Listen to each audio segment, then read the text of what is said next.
Au plus profond de notre physiologie, il y a parfois des batailles silencieuses qui se jouent, de véritables drames pour la survie. Aujourd'hui, on va s'intéresser à l'un des plus critiques, le réflexe de Cushing. C'est en gros la manœuvre de la dernière chance du corps pour sauver le cerveau.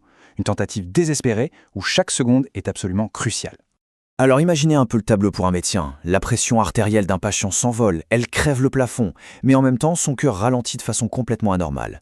Et pour couronner le tout, sa respiration devient totalement chaotique. Ça n'a aucun sens, n'est-ce pas? Ces signes se contredisent. C'est un vrai casse-tête qui annonce une catastrophe imminente. Eh bien cet ensemble de signes, ce trio paradoxal, porte un nom. La triade de Cushing. Et il faut bien comprendre que ce ne sont pas juste des symptômes. Non, c'est le signal d'alarme ultime. Quand ces trois signes apparaissent ensemble, ça veut dire une seule chose.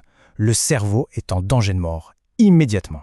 Pour piger ce qui se passe, il faut d'abord penser au crâne. Ce n'est pas juste une protection, c'est une boîte, un coffre-fort en os. Il est rigide, il ne peut pas s'étirer. À l'intérieur, il y a le cerveau, le sang et le liquide céphalo-rachidien. Tout ça dans un équilibre parfait, millimétré. Il n'y a absolument, mais alors absolument, aucune place pour quoi que ce soit d'autre. Alors, qu'est-ce qui peut faire dérailler cette mécanique de précision? Eh bien, plusieurs choses. Un gros choc à la tête, une hémorragie à l'intérieur du crâne, une tumeur qui se développe, ou encore un œdème, c'est-à-dire un gonflement important du cerveau.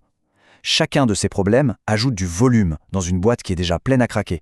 Et forcément, la pression monte en flèche. Et c'est là que ça devient vraiment critique. Quand cette pression à l'intérieur du crâne, la pression intracrânienne, augmente trop, elle se met à écraser les vaisseaux sanguins. C'est un peu comme si on marchait sur un tuyau d'arrosage.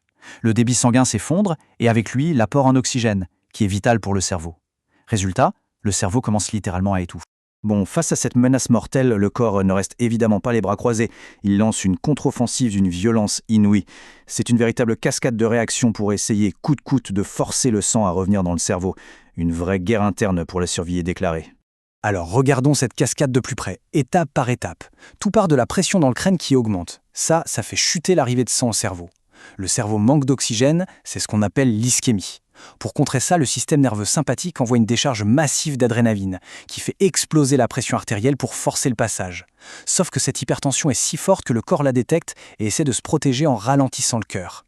Et pour finir, la pression sur le tronc cérébral dérègle complètement la respiration. C'est un enchaînement implacable, un véritable effet domino. Et c'est là que le mécanisme devient à la fois tragique et fascinant. C'est une guerre civile qui se déclare à l'intérieur du corps. D'un côté, on a le système sympathique qui passe à l'offensive totale. Il déclenche une hypertension massive pour sauver le cerveau à tout prix. Et de l'autre, on a le système parasympathique qui se met en défense. Il ralentit le cœur pour protéger le reste du corps de cette pression délirante. Le corps se bat littéralement contre lui-même. Et maintenant qu'on a compris cette bataille interne, le mystère des signes vitaux contradictoires s'éclaire d'un coup. Chaque symptôme est en fait la conséquence directe de ce conflit physiologique. Et voilà notre fameuse triade. L'hypertension, c'est l'attaque du système sympathique pour irriguer le cerveau. La bradycardie, le cœur qui ralentit, c'est la défense du système parasympathique pour ne pas tout faire exploser. Et la respiration irrégulière, c'est le signe terrible que les centres de commande dans le tronc cérébral sont en train d'être écrasés et de lâcher. Cette phrase, qu'on trouve dans tous les manuels de médecine, est glaciale. Elle veut tout dire. L'apparition de cette triade, ça signifie que les systèmes de secours du corps sont dépassés. C'est un signe pronostic extrêmement mauvais. En clair, le corps est en train de perdre la guerre. En fait, cette triade, c'est souvent le tout dernier avertissement avant le pire du pire, un événement presque toujours fatal, l'engagement cérébral. La pression devient tellement forte que le cerveau est physiquement poussé, déformé à l'intérieur du crâne. C'est le point de non-retour, avec des dégâts irréversibles. Alors, on s'en doute, dès que cette triade de Cushing est identifiée, c'est le branle-bas de combat pour toute l'équipe médicale. Une course contre la montre complètement folle s'engage. Il n'y a plus qu'un seul objectif, faire baisser cette pression dans le crâne, et le faire tout de suite. Pour ça, on sort l'artillerie lourde.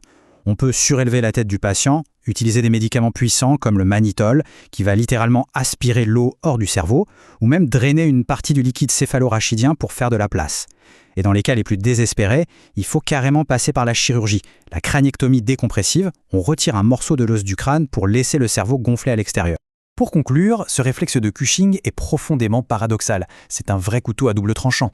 C'est à la fois une tentative de survie acharnée et en même temps l'annonce que la fin est proche. C'est la sirène d'alarme la plus stridente que le corps puisse déclencher. C'est un mécanisme de survie qui est aussi fascinant que terrifiant, il faut le dire. C'est l'effort ultime qui, par sa simple existence, nous hurle que le cerveau est au bord du gouffre. C'est une tentative de sauvetage qui est aussi, et peut-être même surtout, un faire-part de décès imminent. Au final, le réflexe de Cushing, c'est ce paradoxe absolu, le combat pour la vie, qui est en lui-même l'annonce de la mort. Ça nous laisse avec une pensée assez vertigineuse sur la façon dont notre corps est prêt à s'autodétruire dans une dernière tentative désespérée pour survivre. C'est sans doute l'illustration la plus dramatique de la fragilité de cet équilibre qui nous maintient en vie.